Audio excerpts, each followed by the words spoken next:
اب اس کے پیچھے ایک پورا فلسفہ ہے، وہ کیا ہے؟ دیکھیے، ایک تو اللہ کی طرف سے نبی بھیجے گئے،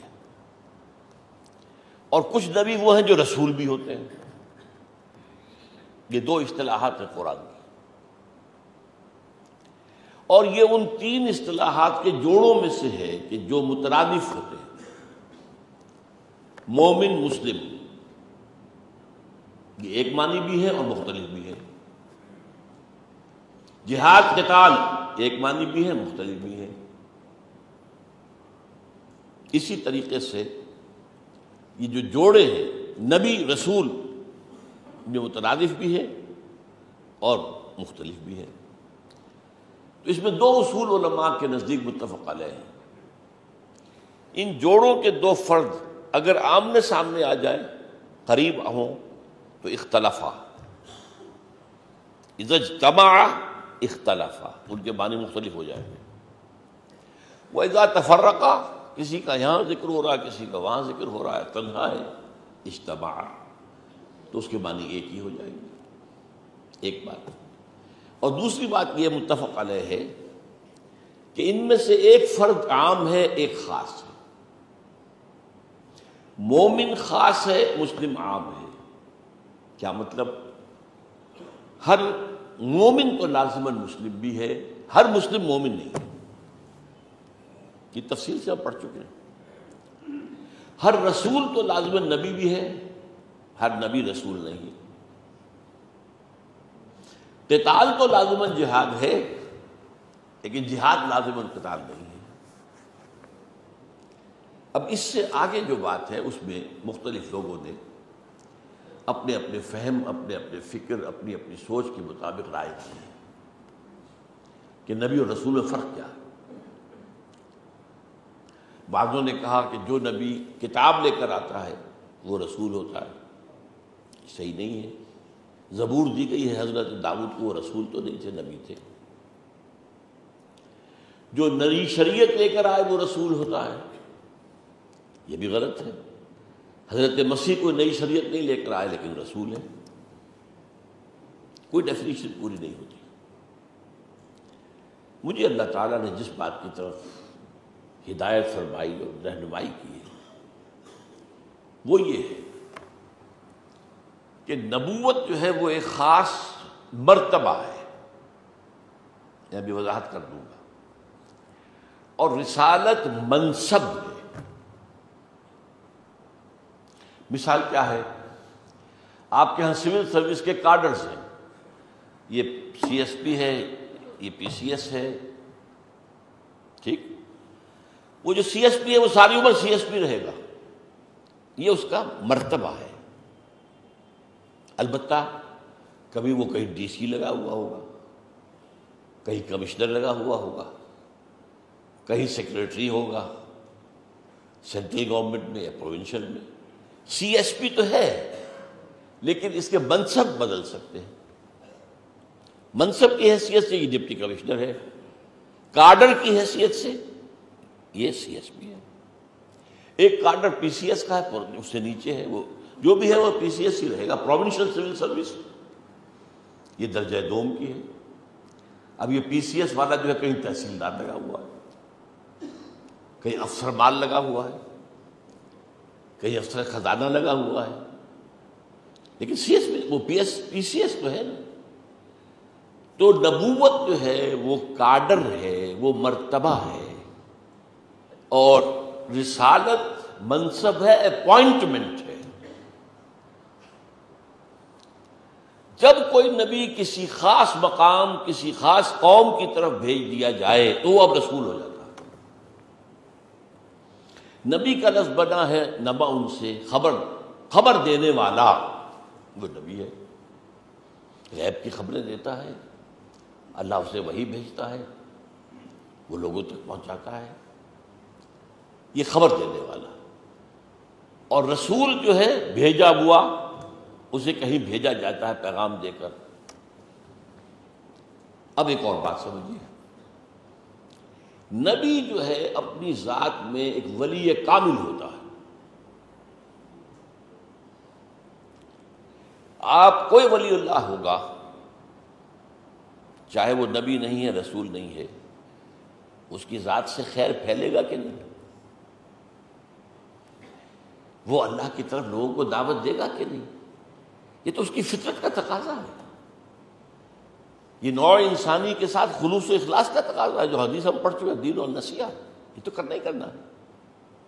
لیکن وہ اس پر معمور نہیں ہے، نوٹ کر لیجئے، معمور من اللہ نہیں ہے، کرتا ہے، کرے گا، لا محالہ کرے گا، جیسے ولی اللہ کرتا ہے۔ اب بابا فرید شکر گنج وہ اللہ کی طرف سے اپوائنٹڈ تو نہیں تھے، نہ وحی آتی تھی، بس ولی اللہ پر وحی بھی آ گئی، وہ نبی ہو گیا، بس اتنا ہی فرق۔ وہ اللہ کا ولی ہے پہلے سے، روحانی اعتبار سے، شخصیت کے اعتبار سے، کردار کے اعتبار سے وہ ولی ہے، صدیق ہے کہہ لیجیے۔ اب وہی آ گئی تو وہ نبی ہو گیا۔ اب یا تو وہ ساری عمر نبی رہا، رسول بنا ہی نہیں، تو ظاہر بات ہے وہ دعوت تو دے گا، بات تو پھیلائے گا، لیکن معمور من اللہ ہو کر نہیں۔ جب اسے بھیج دیا جائے، گو اذهب الى فرعون انه طغى، جاؤ فرعون کی طرف، اب وہ رسول ہو گیا، اب وہ معمور من اللہ ہو کر آیا ہے۔ اب وہ دعوت و تبلیغ صرف اپنی طبیعت کے تقاضے سے نہیں کر رہا ہے، بلکہ بیکاز ہی از اپوائنٹڈ، یہ اس کا فرض منصب ہی ہے۔ اب دیکھیے دو اصطلاحات علیحدہ علیحدہ ہیں۔ نبیوں کے لیے لفظ آتا ہے قصص النبیین، نبیوں کے قصے، حالات۔ رسولوں کی آتا ہے انباء الرسل، فَتِلْكَ مِنْ انباء الرسل نوحیہا الیک۔ ہوتا کیا ہے، نبی یہ نہیں کہتا مجھ پر ایمان لاؤ لازماً، نبی یہ نہیں کہتا میری اطاعت کرو، رسول کہتا مجھ پر ایمان لاؤ اور میری اطاعت کرو۔ ان اعبدوا اللہ واطیعون، اللہ کی عبادت کرو اور میری اطاعت کرو۔ نبی نہیں کہتا یہ، وہ اپوائنٹڈ ہے ہی نہیں۔ بڑا عظیم فرق ہے۔ اب قرآن مجید میں حضرت یوسف کا قصہ ہے، کیا انہوں نے فرعون سے یہ کہا کہ پہلے مجھ پر ایمان لاؤ پھر میں تمہارا ساتھ دوں گا؟ خدمت خلق کے جذبے سے انہوں نے کام کیا۔ ظاہر بات ہے کہ خواب تو ان کی ایمان نہیں لائی تھی ان پر، نہ انہوں نے مطالبہ کیا۔ ہاں دعوت انہوں نے جیل میں بھی دی، اپنے دو جیل کے قیدیوں کے ساتھیوں کو دعوت دی کہ نہیں دی؟ ان سے بھی یہ نہیں کہا مجھ پر ایمان لاؤ اور میری اطاعت کرو۔ رسول آتے کہتا ہے میری اطاعت کرو، اطیعون، میری اطاعت کرو۔ وہ اللہ کا نمائندہ بن کر آتا ہے۔ اس کو یوں سمجھیے کہ ہمارے ہاں کوئی فوجی ہے، اگر تو وہ سویلین کلوتھ لباس میں پھر رہا ہے، تو اگر کسی نے اس کے خلاف کوئی اقدام کیا تو اس کی جرم کی نوعیت کچھ اور ہوگی جیسے عام شہری کے معاملے میں ہوتی ہے۔ And if he is in uniform, اور اگر تب آپ نے اس پر حملہ کیا تو حکومت کے خلاف بغاوت ہے۔ سمجھ گئے اس بات؟ فرق ہو گیا۔ ویسے تو عام شہری کے اوپر حملہ کرنا بھی غلط ہے، لیکن یہ یونیفارم میں ہے، یہ تو اس ملک کی جو فوج ہے اس سے متعلق ہے۔ تو نبی کبھی دعوت نہیں دیتا کہ مجھ پر ایمان لاؤ، اور کبھی یہ نہیں کہتا میرا حکم مانو۔ رسول کہتا مجھ پر ایمان لاؤ اور میرا حکم مانو۔ اب یہ حضرت یعقوب نبی تھے، رسول تو نہیں تھے۔ حضرت اسحاق نبی تھے، رسول تو نہیں تھے۔ بہت سے، اسی لیے حدیث میں آتا ہے کہ نبی تو آئے ہیں 1.25 لاکھ کے قریب، اور رسول صرف 313 آئے ہیں۔ اب مجھے یہ نہیں معلوم ہے کہ اس حدیث کا درجہ کیا ہے روایت کے اعتبار سے۔ ویسے آج کل ایک مضمون کے سلسلے میں میں تحقیق کروا رہا ہوں، تخریج کروا رہا ہوں ان احادیث کی، لیکن مشہور ہے کہ نبی 1.25 لاکھ آئے، اور یہ عدد ملتا ہے اس عدد سے کہ جو آخری حج میں حضور کے سامنے بیٹھے تھے 1.25 لاکھ، اور رسول 313 تھے، یہ عدد ہے اصحاب بدر کا۔ واللہ عالم، نبی بہت آئے۔ اچھا، رسول جب کسی قوم کی طرف آ گیا، اگر نبی کی بات نہیں مانی کوئی بات نہیں، نبی فوت ہو جائے گا، اس پر جو لوگ بھی اس کی دعوت و اصلاح سے مستفید ہو جائیں گے وہ اپنی آپت سنوار لیں گے۔ لیکن یہ نہیں ہے کہ اگر اس قوم نے مانا نہیں تو قوم ہلاک کر دی جائے، یہ نہیں۔ رسول کو اگر نہ مانا جائے جبکہ رسول اتمام حجت کر دے، اپنی دعوت کے ذریعے سے، اپنے پیغام کے ذریعے سے، اپنے عمل کے ذریعے سے حجت قائم کر دے لوگوں پر، اور اب اگر لوگ نہیں مانتے تو وہ ختم کر دیے جاتے ہیں۔ عذاب الہی، اس لیے انباء الرسل کہا گیا، رسولوں کی بڑی بڑی خبریں، بڑی بڑی خبریں، بڑی بڑی خبریں، پوری پوری قومیں ہلاک ہوئی۔ اب آپ قرآن پڑھتے ہیں کتنی مرتبہ قوم نوح، قوم ہود، قوم صالح، قوم شعیب، قوم لوط، آل فرعون، ان 6 کا ذکر تکرار کے ساتھ آتا ہے۔ ان کی طرف رسول بھیجے گئے، انہوں نے انکار کیا، وہ ہلاک کر دیے گئے۔ منہم من اغرقنا، ان میں سے بعض کو ہم نے غرق کر دیا۔ قوم نوح غرق کر دی گئی، آل فرعون غرق کر دیے گئے۔ ومنہم من ارسلنا الیہم حاصبا، ایسے بھی جن کے اوپر تیز جھکڑ ہوا بھیج دی گئی، ایسے بھی ہیں جن کو زلزلہ آ گیا اور بستیاں تلپٹ ہو گئی۔ لیکن اس کو کہتے ہیں عذاب استیصال، استیصال اصل سے، الف سے، اصل کہتے ہیں جڑ کو، استیصال ہوتا ہے کسی شے کو جڑ سے اکھاڑ دینا۔ اگر آپ نے کسی پودے کو اوپر سے کاٹ دیا تو شاید وہ پھر دوبارہ اس میں پتے نکل آئیں، پھر شاخیں آ جائیں۔ جڑ سے اکھیڑنے کے قومیں جڑ سے اکھاڑی جاتی ہیں۔ لیکن کب؟ جب رسول آ گیا۔ نبیوں کی آمد پر ایسا نہیں ہوتا، یہ فرق ذہن میں رکھا آپ نے۔ اچھا، اب دیکھیے بہت بڑی مثال جو ہے قرآن مجید میں، 2 شخصیتیں ہم عصر ہیں، حضرت یحییٰ، حضرت عیسیٰ۔ سورہ آل عمران میں دونوں کا ذکر آیا ہے ساتھ ساتھ۔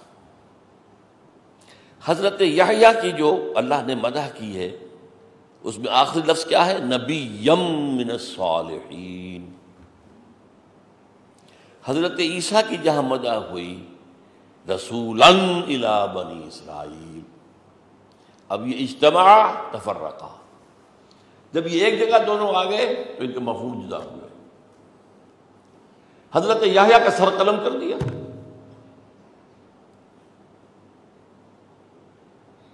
حضرت عیسیٰ کو قتل کرنا چاہا تو اللہ نے زندہ اٹھا لیا۔ اور قرآن مجید میں 2 جگہ ہے، رسول قتل نہیں ہو سکتا۔ کتب اللہ لأغلبن انا ورسلی، اللہ نے طے کر دیا ہے کہ میں اور میرے رسول غالب آ کر رہے ہیں۔ اور دوسری جگہ فرمایا وَلَقَدْ سَبَقَتْ كَلِمَتُنَا لِعِبَادِنَا الْمُرْسَلِينَ أَنَّهُمْ لَهُمُ الْمَنْصُورُونَ وَإِنَّ جُنْدَنَا لَهُمُ الْغَالِبُونَ۔ یہ بات تو رسولوں کے باب میں ہماری طے ہو چکی ہے، it has already been decided کہ رسولوں کی لازماً مدد ہوگی اور ان کا ہمارا لشکر جو ہے لازماً وہ فتح مند ہوگا۔ اسی لیے تو حضرت نوح کی فریاد آئی ہے نا سورہ نوح میں، رب انی مغلوب فانتصر، اے رب میں تو مغلوب ہوا جا رہا ہوں، اب تو انتقام لے ان سے، تو بدلہ لے ان سے، توبہ کرنی پڑے۔ البتہ یہ ہے کہ قرآن مجید میں بعض مقامات پر قتل کا لفظ جو ہے رسولوں کے ساتھ بھی آیا ہے، لیکن وہاں میرے نزدیک رسول نبی کی جگہ آیا، اور اس لیے میں نے تمہید باندھی تھی کہ نبی اور رسول جو ہے یہ ایک دوسرے کی جگہ پر یہ الفاظ استعمال ہو سکتے ہیں۔ اب نوٹ کیجئے، حضور کو جو بھیجا اللہ تعالیٰ نے تو 2 بعثتیں تھی آپ کی۔ ایک اصل بعثت تھی الی الامیین، هو الذی بعث فی الامیین رسولا منہم، حضور بھی انہی میں سے تھے. ان پڑھ قوم تھی، قریش جو ہے پڑھے لکھے لوگ تو نہیں تھے، نہ ان کے پاس کوئی کتاب تھی، آسمانی کتاب بھی نہیں تھی، کچھ بھی نہیں تھی. اصل بیست ان کی طرف ہے. ثانیاً پوری نوع انسانی کی طرف ہے. اللہ کافۃ للناس بشیرا ونذیرا. سمجھ گئے آپ؟ اب میری بات اور سمجھیے، اس میں اختلاف ہو سکتا ہے. حضور سے مشابہ ترین رسول جو ہے وہ حضرت موسیٰ ہے علیہ الصلوۃ والسلام. صاحب کتاب، صاحب کتاب، صاحب شریعت، صاحب شریعت، صاحب ہجرت، صاحب ہجرت. تو حضرت موسیٰ کی بھی دو بعثتیں تھیں. ایک تھی آل فرعون، ایمان لاؤ مجھ پر، نہیں مانا، برباد کر دیے گئے، غرق کر دیے گئے. خود یہودیوں کے لیے آپ کی حیثیت نبی کی تھی. یہودی نافرمانی کرتے رہے، سزا نہیں دی گئی. اس سے بڑی بات کیا ہوگی کہ جب حکم ہوا اب قتال کرو، اب جنگ کرو، کوڑا جواب فَذْهَبْ أَنْتَ وَرَبُّكَ فَقَاتِلَا إِنَّا هَاهُنَا قَاعِدُونَ. جاؤ تم اور تمہارا رب جنگ کرو، اب تو یہیں بیٹھے. اتنی بیزاری طاری ہوئی حضرت موسیٰ پر. رب انی لا املک الا نفسی واخی فافرق بیننا وبین القوم الفاسقین. پروردگار مجھے تو اپنی جان کا اختیار ہے یا اپنے بھائی ہارون کی جان کا اختیار ہے. باقی 6 لاکھ کے مجمع میں صرف 2 آدمی نکلے. جوشوا جس کو ہم کہتے ہیں یوشع بن نون، وہ بائبل میں جوشوا کہلاتا ہے، اور کالب بن یفنہ. تب 4 آدمی تو جنگ نہیں کر سکتے تھے، لیکن سزا تو نہیں دی. ایک سزا دی گئی، کیا؟ ختم کرنے کی نہیں، استیصال نہیں، بلکہ 40 سال تک اس ارض مقدس سے محروم رہیں گے اور اسی صحرا میں بھٹکتے پھریں گے. انہی 40 سالوں کے دوران حضرت موسیٰ کا انتقال ہو گیا، حضرت ہارون کا بھی ہو گیا. تو یہ جو فرق ہے اس کو ذہن میں رکھیے. رسول جس کی طرف آئے، اب امیین کی طرف حضور آئے، primarily, secondarily for the whole of humanity. اب امیین پر ان کی زبان میں کتاب نازل ہو گئی، باقی ہیومینٹی کی زبان میں تو قرآن نازل نہیں ہوا. امیین کے لیے کوئی مغایرت نہیں تھی کہ کوئی غیر ہے، اجنبی ہے، یہ ہے کون، کہاں سے آ گیا؟ انہی میں سے تھے. هو الذی بعث فی الامیین رسولا منہم. دوسروں کے لیے ظاہر بات ہے کہ حضور اجنبی تھے، دوسری قوم کے آدمی تھے. تو اتمام میں حجت اصلاً ہوئی ہے امیین پر. اب اگر امیین نے نہیں مانا تو وہ مستحق ہو گئے تھے عذاب استیصال کے، کہ اب ان کو جڑ کو کھیڑ دیا.